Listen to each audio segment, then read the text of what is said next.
전라도 한 시골 마을, 이른 아침부터 부산스러운 하루가 시작됩니다. 오명자 씨는 새벽 5시부터 일어나 아들 철승이의 훈련소 수료식을 위해 준비를 하고 있었습니다. 48살의 오명자는 남편을 일찍 떠나보내고 홀로 아들을 키워왔죠. 가게 일과 밭일을 병행하며 빠듯한 살림을 꾸려온 지 벌써 15년이 넘었습니다. 철승이가 좋아하는 김밥을 싸가야지. 오명자는 새벽부터 부엌에서 분주히 움직였습니다. 아들이 어릴 때부터 해주던 참치김밥을 한 줄 한 줄 정성스럽게 말면서 그동안의 기억들이 주마등처럼 스쳐 지나갔어요. 초등학교 때 운동회에서 달리기 1등을 했을 때, 중학교 때 반장을 했을 때, 고등학교 졸업식 때 엄마, 나 군대 가서 멋진 사나이가 되어서 돌아올게라고 했던 그 당당한 모습까지 훈련소까지 가는 길은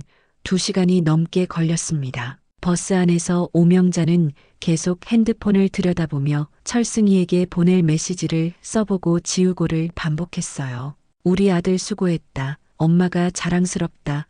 건강하게 잘 자라줘서 고맙다. 어떤 말을 써도 마음이 제대로 표현되지 않았습니다. 드디어 훈련소에 도착했을 때 오명자의 마음은 두근거렸습니다. 수많은 부모들 사이에서 아들을 찾는 것도 쉽지 않았죠. 그런데 저 멀리서 엄마 하고 부르는 목소리가 들려왔습니다. 돌아보니 새까맣게 탄 얼굴에 훨씬 단단해진 어깨를 한 철승이가 활짝 웃으며 뛰어오고 있었어요. 어머, 우리 철승이가 이렇게 늠름해졌네.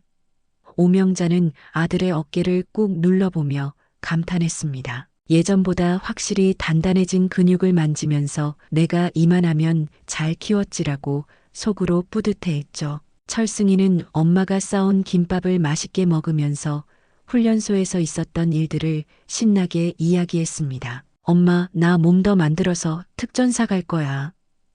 철승이의 눈은 희망으로 반짝였습니다. 특전사가 되면 더 멋있는 군인이 될 수 있어요. 엄마도 자랑스러워 하실 거죠? 오명자는 아들의 당당한 모습을 보며 마음이 벅차올랐습니다. 이렇게 건강하고 의젓하게 자란 아들이 자랑스럽기만 했어요. 집으로 돌아가는 길, 오명자는 창밖을 바라보며 생각했습니다. 앞으로 아들이 군 복무를 마치고 돌아오면 어떤 일을 시킬까? 어떤 며느리를 만나서 어떤 가정을 꾸릴까? 평범하지만 행복한 상상들이 마음속에 피어났죠. 그날 밤 오명자는 오랜만에 편안한 마음으로 잠들 수 있었습니다. 아들이 건강하게 자라준 것만으로도 충분히 행복했으니까요. 그로부터 석 달이 지난 어느 날 밤, 오명자는 가게 정리를 마치고 집에 돌아와 저녁 설거지를 하고 있었습니다. 시계는 밤 9시를 가리키고 있었죠. 평소처럼 조용한 시골 저녁이었는데 갑자기 전화벨이 울렸습니다. 모르는 번호였어요. 이 시간에 누가 전화를 할까 싶어 받지 않으려다가 혹시 철승이와 관련된 일일까봐 서둘러 전화를 받았습니다. 여보세요. 황철승 일병의 보호자이신가요? 딱딱한 목소리가 들려왔습니다. 오명자의 가슴이 철렁 내려앉았어요. 네, 맞습니다. 저는 어머니인데요. 황철승 일병이 현재 병원으로 응급 이송되었습니다. 지금 당장 병원으로 오셔야 합니다. 오명자는 핸드폰을 떨어뜨릴 뻔했습니다. 무슨 일인가요? 우리 아들이 왜 병원에? 자세한 사항은 병원에서 설명드리겠습니다. 서둘러 오십시오. 전화는 그대로 끊어졌습니다. 오명자는 온몸이 떨리기 시작했어요. 급히 옷을 갈아입고 택시를 불렀지만 시골이라 택시가 오는 데까지 30분이 걸린다고 했습니다. 기다리는 동안 오명자는 방 안을 어쩔 줄 모르며 돌아다녔습니다. 무슨 일이지? 훈련 중에 다친 건가? 아니면 병이 난 건가? 온갖 나쁜 생각들이 머릿속을 휘젓고 다녔어요. 드디어 택시가 도착했고 오명자는 병원까지 가는 2시간 동안 한 번도 입을 열지 못했습니다. 창밖으로 스쳐 지나가는 어둠 속에서 아들의 어린 시절 모습들이 자꾸만 떠올랐죠. 병원에 도착하니 이미 밤 12시가 넘어 있었습니다. 응급실 앞에서 군복을 입은 장교 한 명이 오명자를 기다리고 있었어요. 어머님, 이쪽으로 오십시오. 장교는 오명자를 중환자실 앞으로 안내했습니다. 황철승 일병이 디스크 치료를 받던 중에 의료사고가 발생했습니다. 현재 전신마비 상태입니다. 네, 전신마비라니 그게 무슨 말입니까? 오명자는 귀를 의심했습니다. 디스크 치료는 간단한 거 아니었나요? 왜 갑자기? 자세한 경위는 조사가 진행 중입니다. 일단 환자를 보시겠습니까? 장교의 차가운 말투에서 오명자는 불안함을 느꼈어요. 중환자실 문이 열리자 오명자는 그 자리에 주저앉을 뻔했습니다. 침대에 누워있는 사람이 정말 자신의 아들인지 믿을 수 없었어요. 석 달 전 그렇게 건강하고 당당했던 철승이가 온몸에 관을 꽂고 눈만 깜빡이며 누워 있었습니다. 철승아, 엄마 왔어. 엄마 온 거 알지? 오명자는 떨리는 손으로 아들의 얼굴을 만졌습니다. 철승이는 눈물을 흘리며 입술을 움직였지만 소리는 나지 않았습니다. 의사가 옆에서 설명했어요. 목 아래로는 완전히 감각과 운동 기능을 잃었습니다. 신경 손상으로 인한 것으로 추정되는데 정확한 원인은 더 검사해 봐야 합니다. 오명자는 의사의 말이 들리지 않았습니다. 그냥 아들의 손을 꼭 잡고 있을 뿐이었죠. 하지만 아들의 손에서는 아무런 반응이 없었습니다. 그날 밤 오명자는 병원 로비에서 밤을 새웠습니다. 잠깐 눈을 감으면 석 달 전 수료식에서 특전사가 되겠다고 웃던 아들의 모습이 떠올랐어요. 그리고 눈을 뜨면 중환자실에 누워있는 아들의 모습이 현실이었습니다. 도대체 무슨 일이 일어난 걸까요? 병원에서 지낸 지 일주일이 지났습니다. 오명자는 아들 곁을 떠나지 않고 간병을 하면서 도대체 무슨 일이 일어났는지 알아보려고 애썼어요. 하지만 병원 측에서는 의료진이 최선을 다했다. 불가피한 합병증이었다는 말만 반복했습니다. 군 당국도 마찬가지였죠. 이미 내부 조사를 완료했고 의료진에게는 아무런 과실이 없었다는 공식 답변만 돌아왔습니다. 그런데 어느 날 저녁 오명자가 병원 복도에서 철승이를 위한 죽을 데우고 있을 때였습니다. 젊은 간호병 하나가 조심스럽게 다가왔어요. 어머님, 잠깐 얘기 좀 할 수 있을까요? 간호병은 주변을 둘러보더니 작은 목소리로 말했습니다. 그날 황철승 일병 수술하던 날 말이에요. 뭔가 이상했어요. 오명자는 숨을 멈추고 간호병의 말을 들었습니다. 군의관 선생님이 좀 이상하셨거든요. 걸음걸이도 비틀거리고 가까이 가니까 술 냄새가 나기도 했고요. 평소랑 다르게 손도 많이 떨리시더라고요. 간호병은 계속 주변을 의식하면서 말했어요. 그런데 위에서는 아무 문제 없다고 하니까 저도 뭐라고 할 수가 없었어요. 그럼 우리 아들이 술 취한 의사한테 수술을 받았다는 말입니까?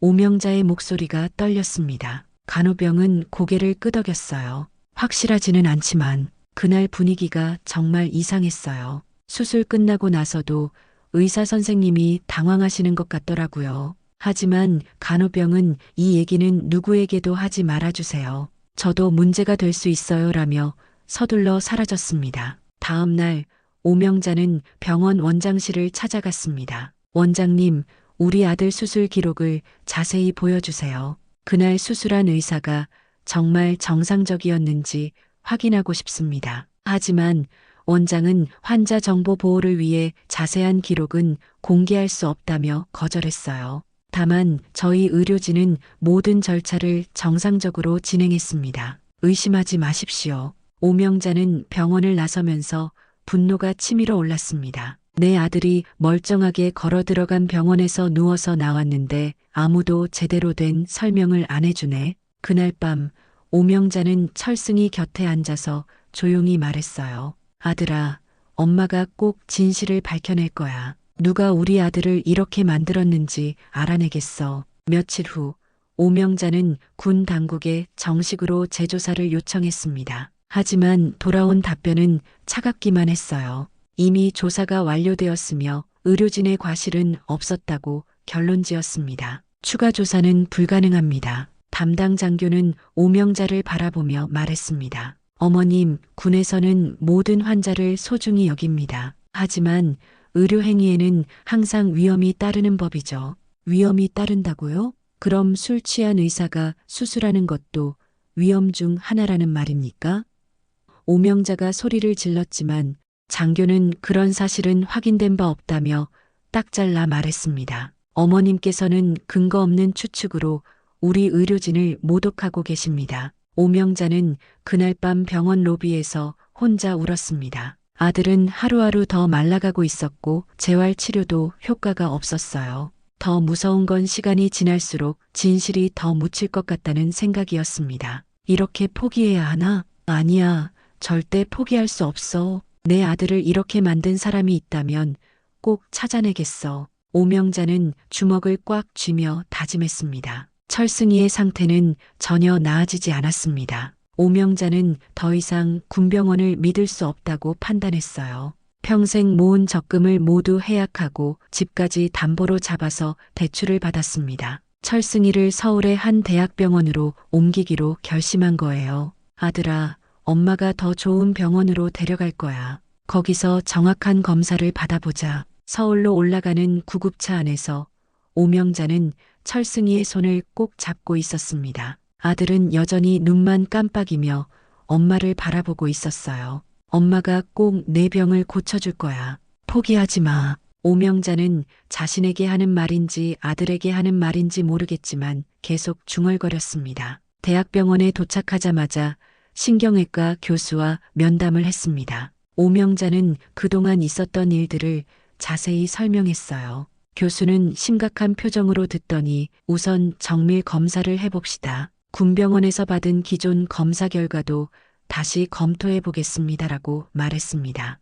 오명자는 처음으로 제대로 된 의사를 만난 것 같아 눈물이 났어요. 이틀 후 검사 결과가 나왔습니다. 교수는 오명자를 따로 불러서 충격적인 사실을 알려주었어요. 환자 혈액에서 비정상적인 에탄올 성분이 검출되었습니다. 이건 신경차단 주사에 절대 들어가면 안 되는 성분이에요. 교수는 검사 결과지를 보여주면서 설명했습니다. 누군가가 실수를 한 겁니다. 그것도 아주 심각한 실수를요. 에탄올이요? 그게 뭐예요? 오명자는 알아듣지 못했습니다. 쉽게 말해서 알코올 성분입니다. 신경차단제에 알코올이 섞여 들어가면 신경세포가 완전히 파괴됩니다. 이건 의료사고가 아니라 명백한 의료과실이에요. 교수의 말에 오명자는 온몸이 떨렸습니다. 그동안 의심했던 게 사실이었던 거예요. 그럼 우리 아들이 다시 걸을 수 있나요? 오명자의 간절한 물음에 교수는 고개를 저었습니다. 이미 신경이 완전히 손상되었습니다. 현재 의학으로는 회복이 불가능해요. 정말 죄송합니다. 오명자는 그 자리에서 무릎이 꺾여 주저앉았습니다. 아들이 다시는 걸을 수 없다는 현실보다도 누군가의 실수 때문에 아들이 이렇게 되었다는 사실이 더 견디기 어려웠어요. 교수는 검사 결과를 정식 소견서로 작성해 주었습니다. 이 소견서를 가지고 법적 대응을 하세요. 명백한 의료 과실이니까 책임을 물을 수 있을 겁니다. 오명자는 소견서를 꼭 쥐고 군병원에 전화를 걸었어요. 우리 아들 혈액에서 에탄올이 나왔습니다. 이제 뭐라고 변명하시겠어요? 하지만 군병원의 답변은 여전히 차가웠습니다. 그것은 의료적 특이 사례일 뿐입니다. 저희 의료진은 정상적인 절차를 따랐습니다. 담당 의사는 오히려 민간 병원에서 잘못 검사한 것 아니냐며 의심하기까지 했어요.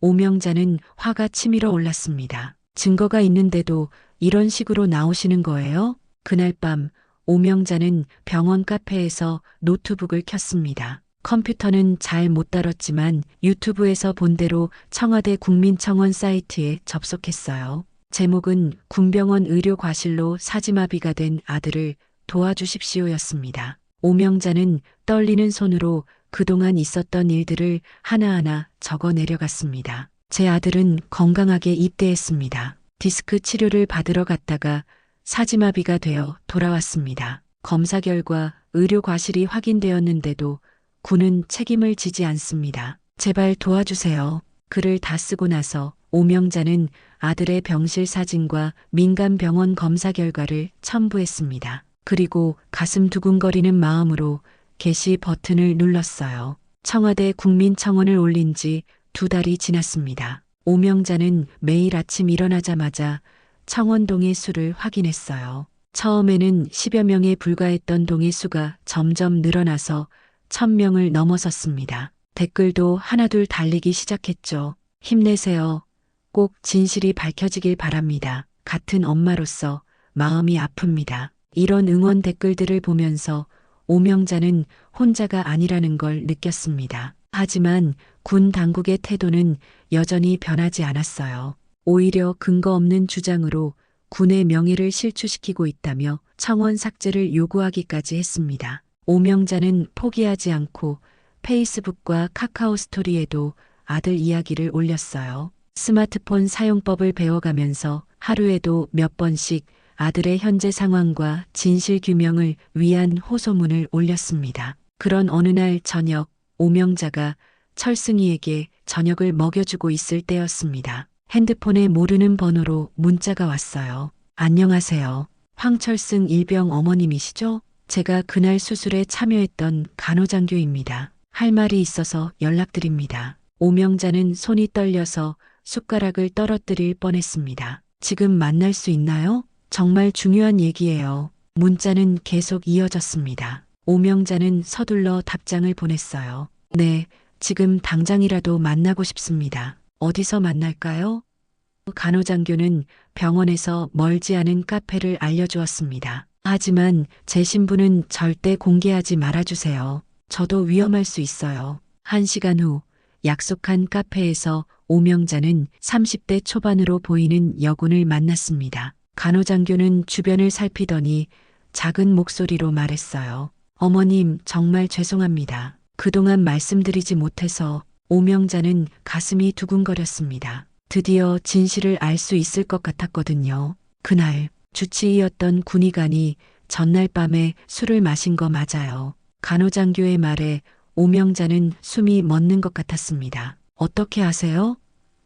제가 직접 봤거든요. 수술 전날 밤에 부대 안간부 회식이 있었는데 그 군의관도 참석했어요. 꽤 많이 드셨더라고요. 간호장교는 계속해서 그날의 상황을 설명했습니다. 다음 날 아침 수술할 때도 손이 계속 떨리시더라고요. 평소와 달리 집중력도 떨어져 보였고요. 신경 차단 주사를 놓을 때도 위치를 여러 번 확인하시는 모습이 이상했어요. 오명자는 간호장교의 말 한마디 한마디를 놓치지 않으려고 집중했습니다. 그런데 가장 충격적인 건 수술 중에 주사액을 잘못 섞으신 거예요. 간호장교의 목소리가 더욱 작아졌습니다. 소독용 알코올과 신경 차단제를 섞어서 주사하신 것 같아요. 저는 그 순간 이상하다고 생각했는데 어떻게 말씀드릴 수가 없었어요. 오명자는 그 자리에서 무릎이 풀려 주저앉았습니다. 왜 그때 말리지 않으셨어요?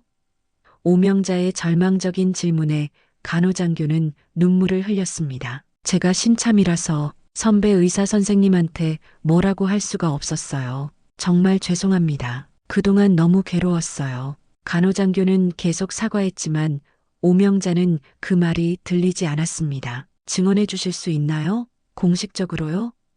오명자의 간절한 부탁에 간호장교는 망설였습니다. 제가 증언하면 제 군 생활이 끝날 수도 있어요. 하지만 잠깐의 침묵 후에 간호장교는 고개를 끄덕였습니다. 양심상 더 이상 숨길 수는 없을 것 같아요. 도와드리겠습니다. 그날 밤 오명자는 아들 곁에서 밤을 새웠습니다. 철승아, 드디어 진실을 말해줄 사람이 나타났어. 엄마가 꼭 정의를 찾아줄 거야. 철승이는 여전히 눈만 깜빡이며 엄마를 바라보고 있었지만 오명자는 아들의 눈에서 희망의 빛을 보는 것 같았습니다. 간호장교의 증언을 받은 다음 날 오명자는 서울에 있는 한 시민단체를 찾아갔습니다. 군 관련 사건을 전문으로 다루는 변호사를 소개받기 위해서였어요. 어머님, 이건 정말 심각한 사건입니다. 즉시 언론에 제보하고 국정감사 요구도 해야겠어요. 변호사는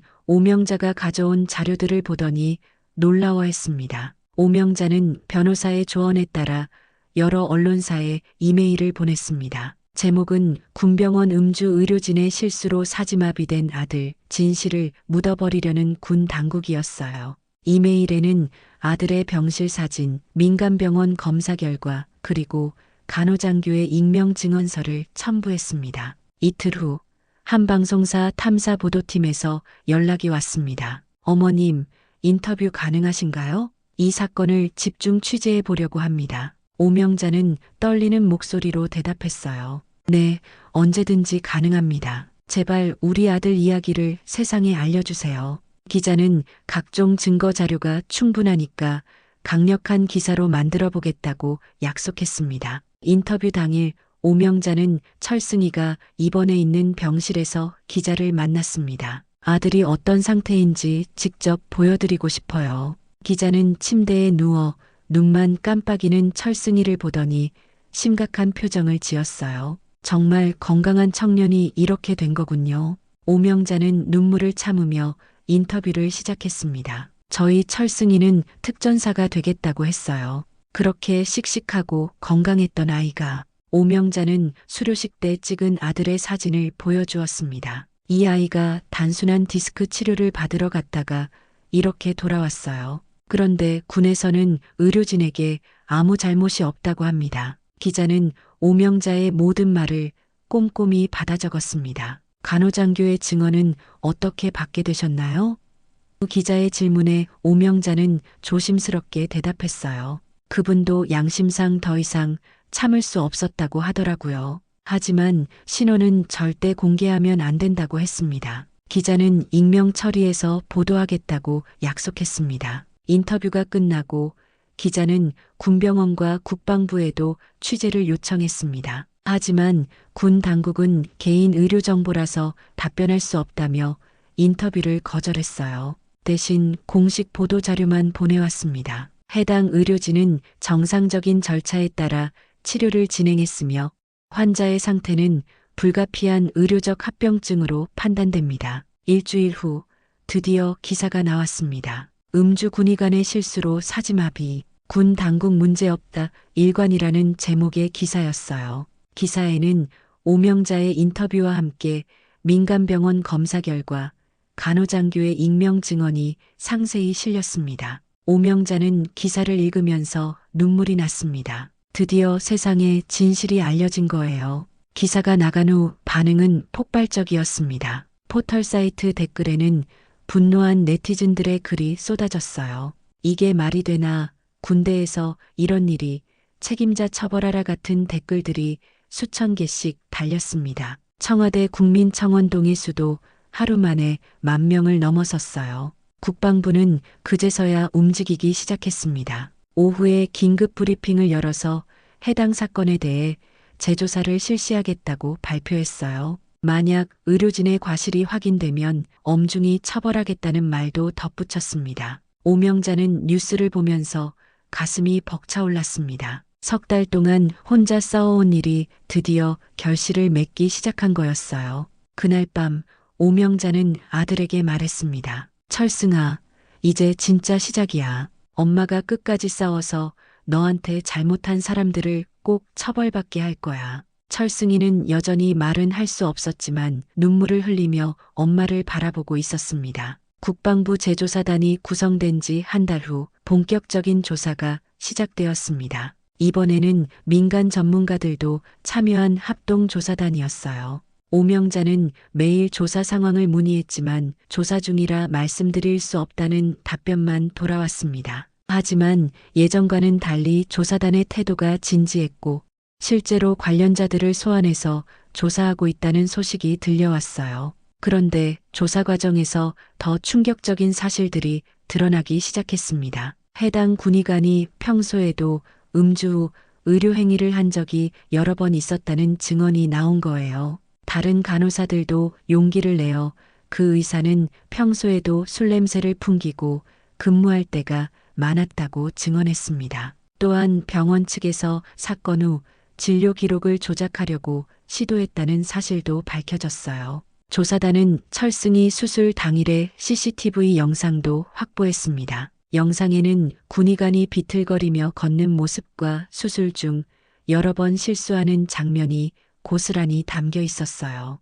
특히 신경 차단제를 준비할 때 소독용 알코올병을 잘못 찝는 장면까지 선명하게 보였습니다. 이 영상이 결정적인 증거가 되었죠. 2달 후 조사 결과가 발표되었습니다. 국방부는 공식 브리핑을 통해 해당 군의관의 음주 상태에서의 의료 행위와 의료 과실이 확인되었다고 발표했어요. 또한 병원 측의 증거 은폐 시도도 드러났다며 관련자들에 대한 엄중한 처벌을 예고했습니다. 오명자는 브리핑을 보면서 눈물을 쏟았습니다. 드디어 진실이 공식적으로 인정된 거였어요.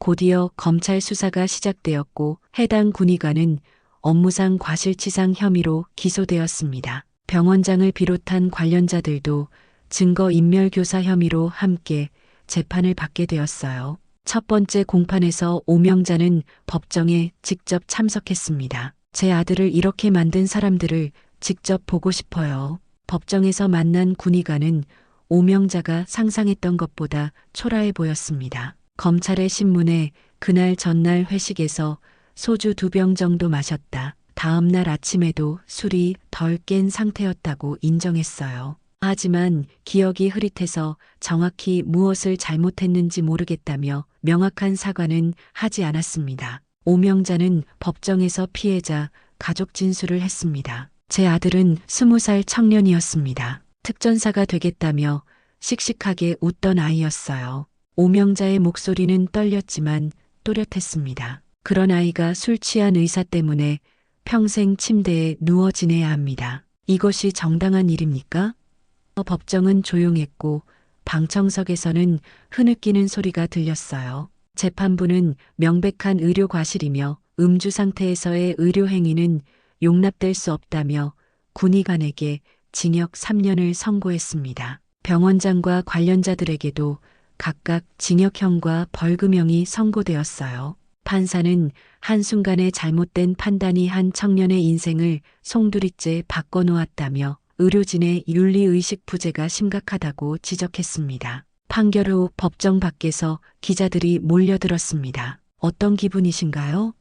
라는 질문에 오명자는 잠깐 침묵했다가 말했어요. 제 아들은 다시 걷지 못할 겁니다. 하지만 진실을 묻어버릴 수는 없었습니다. 오명자의 목소리는 슬펐지만 당당했습니다. 이런 일이 다른 가족에게는 일어나지 않았으면 좋겠어요. 그날 밤 오명자는 아들에게 판결 소식을 전했습니다. 철승아, 너한테 잘못한 사람들이 모두 처벌받았어. 엄마가 끝까지 포기하지 않았잖아. 철승이는 눈물을 흘리며 입술을 움직였어요. 소리는 나지 않았지만 오명자는 아들이 고마워요라고 말하는 것 같았습니다. 재판이 끝나고 1년이 지났습니다. 오명자는 서울 근처의 작은 원룸으로 이사를 했어요. 철승이의 재활 치료를 위해서였습니다. 고향 집은 팔았고 국가에서 나온 배상금으로 아들의 치료비를 감당하고 있었죠. 비록 철승이가 다시 걸을 수는 없지만 꾸준한 재활 치료 덕분에 손가락을 조금씩 움직일 수 있게 되었습니다. 철승아, 오늘도 운동하자. 오명자는 매일 아침 아들의 손가락 운동을 도와주었어요. 처음에는 전혀 반응이 없었는데 몇 달 전부터 엄지손가락을 조금씩 움직일 수 있게 되었습니다. 물리치료사는 기적적인 회복이라고 했지만 오명자는 아들의 의지력 덕분이라고 생각했어요. 우리 아들이 포기하지 않아서 그래. 어느 날 철승이가 힘들게 입을 움직이더니 작은 소리로 말했습니다. 엄마. 오명자는 귀를 의심했어요. 1년 만에 처음 들어보는 아들의 목소리였습니다. 철승아, 지금 뭐라고 했어? 철승이는 다시 한번 힘을 내어 말했어요. 엄마, 고마워요. 오명자는 그 자리에서 눈물을 쏟았습니다. 그동안 얼마나 이 한마디를 듣고 싶었는지 몰라요. 아들아, 엄마가 더 고마워. 내가 포기하지 않아줘서 엄마가 이렇게 살 수 있는 거야. 철승이는 미소를 지으려고 애썼습니다. 예전만큼 환한 웃음은 아니었지만 오명자에게는 세상에서 가장 아름다운 미소였어요. 재활 치료를 받으면서 철승이는 조금씩 더 많은 말을 할 수 있게 되었습니다. 엄마, 미안해요. 제가 이렇게 되어서. 하지만 오명자는 그런 말을 하지 말라고 했어요. 무슨 소리야? 내가 잘못한 게 뭐가 있어? 엄마는 내가 살아있는 것만으로도 충분해. 철승이는 고개를 끄덕이며 엄마의 손을 꼭 잡았습니다. 어느 날 오후 철승이가 조심스럽게 말했어요. 엄마, 저 다시 걷고 싶어요.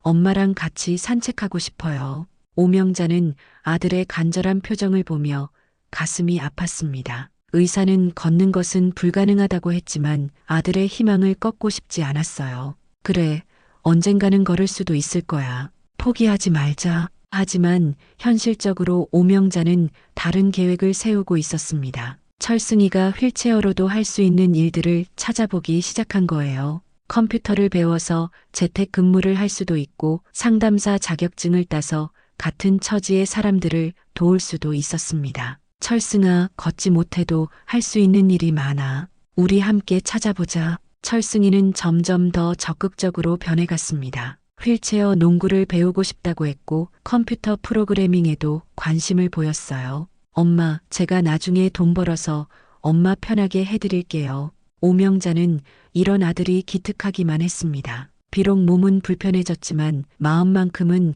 더 단단해진 것 같았어요. 오명자도 새로운 일을 시작했습니다. 의료사고 피해자, 가족들을 돕는 시민단체에서 활동하기 시작한 거예요. 저처럼 혼자 싸우는 사람들이 없었으면 좋겠어요. 오명자는 자신의 경험을 바탕으로 다른 피해자, 가족들에게 조언을 해주었습니다. 법적 대응 방법부터 언론 대응까지 자신이 힘들게 배운 모든 것을 나누어 주었어요. 어느 저녁 창밖으로 노을이 지는 걸 보면서 철승이가 말했습니다. 엄마, 우리가 못 걸으면 어때요? 이렇게 같이 있는 것만으로도 저는 행복해요. 오명자는 아들의 손을 꼭 잡으며 미소 지었습니다. 그래, 아들. 우리가 못 걸으면 어때? 이렇게 같이 살아주는 것만으로도 엄마는 충분해. 아들은 다시 걷지 못하게 되었지만 그들의 사랑은 더욱 깊어졌습니다. 절망 속에서도 희망을 잃지 않고 서로를 위로하며